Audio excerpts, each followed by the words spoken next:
संपत्ति मिल सकती है। हम ही एक देश ऐसे हैं जिसने अर्ध नारी नटेश्वर की कल्पना की। हमने स्त्री और पुरुष को भिन्न नहीं माना, किसी एक को हमने सुपर नहीं माना। दोनों के बिना सब कुछ अपूर्ण है, अधूरा है, ये विश्वास इस धरती का है।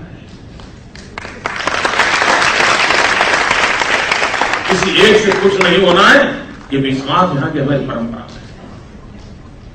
हम जहां भी बैठे हैं, जब ऊंचाई पर बैठते हैं तो इन चीजों को करने के लिए संभावना बहुत बढ़ती है। इन मूल चीजों की ओर भी अगर हम ध्यान देंगे, इस सामर्थ्य को हम पहचानेंगे तो हम बहुत कुछ दुनिया को दे सकते हैं।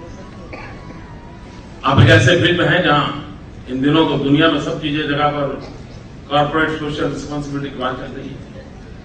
आप भी कुछ न कुछ करते होंगे, लेकिन जहां बहनें बैठी हैं, आप आग्रहपूर्वक महिलाओं के विकास की ओर विशेष ध्यान दें। In general corporate social responsibility नहीं, very specific for the women's, बहुत बड़ी आपके माध्यम से सेवा होती है।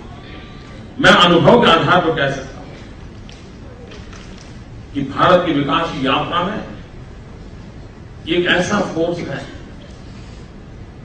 50% जनसंख्या, जिसको अगर बड़े वैज्ञानिक ढंग से जोड़ा जाए तो 21वीं सदी हिंदुस्तान की सदी बनाने का एक बहुत बड़ा अहम पहलू बन सकता है, बहुत बड़ी ताकत के रूप में उभर सकता है। विकास की यात्रा में उसको हिस्सेदार है। हमारे देश में आज भी कुछ चीजें ऐसी हैं जो परेशान करने वाली है। अब जैसे बच्चा स्कूल जाता है,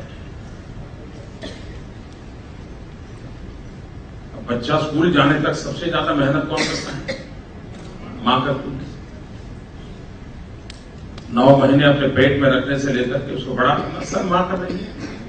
लेकिन जब स्कूल में जाएगी पहले दिन तो बाप का नाम लिखते हैं, मां का नहीं। मेरा राज्य ऐसा है जहां कानून बनाया मैंने आकर के कि बच्चे के पीछे बाप का नाम लिखना ना लिखना आपकी मर्जी, मां का नाम लिखना कंपल्सरी है।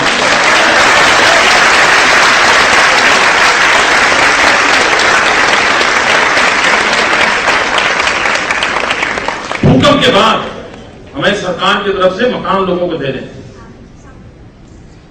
तो हमने नियम बनाया कि जो ये अफेक्टेड परिवार है उनको संपत्ति देंगे, मकान देंगे, लेकिन वो पुरुष के नाम से नहीं देंगे, घर की जो मुखिया महिला है उसके नाम से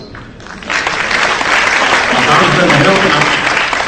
और बाद में मैंने यहां जितनी भी गवर्नमेंट स्कीम्स हैं जिसके बेनिफिशियरी में अगर कोई परिवार है तो उसका सीधा लाभ महिला के नाम से होता है। अगर मैं कोई भी हाउसिंग स्कीम में मकान देता हूं तो फर्स्ट नेम उस परिवार की मुखिया लेडी देती है। इससे बहुत बड़ा परिणाम। हमारी एक ऐसी साइकी बनी है और इस साइकी को हमारी माताओं बहनों ने भी अडॉप्ट कर लिया है, यूज टू। जैसे घर में कोई भी संपत्ति खरीदी जाएगी, मकान खरीदा तो पुरुष के नाम पर, खेत खरीदा पुरुष के नाम पर, गाड़ी खरीदी पुरुष के नाम पर, यही होता है। और जब कभी जीवन में कुछ बुरा दिन आया तो उस बेटे के नाम पर ट्रांसफर होता है, मां बेचारी वहीं पे रह जाती है, वो फिर असहाय होती है। मेरे राज्य में हमने कानून बनाया है कि जो भी संपत्ति अगर आप महिला के नाम से खरीदोगे तो टैक्सेशन में मैं रिलैक्सेशन देता हूं, और उसका परिणाम यह आया है इन दिनों मेरे यहां महिलाओं के नाम से संपत्ति खरीदी जाती है। करीब 700 करोड़ रुपए मैंने टैक्स बेनिफिट दिए, 700 करोड़ रुपए। चीजें छोटी छोटी होती हैं, लेकिन समाज जीवन में एम्पावरमेंट जो कह रहे हैं ना, एम्पावरमेंट है।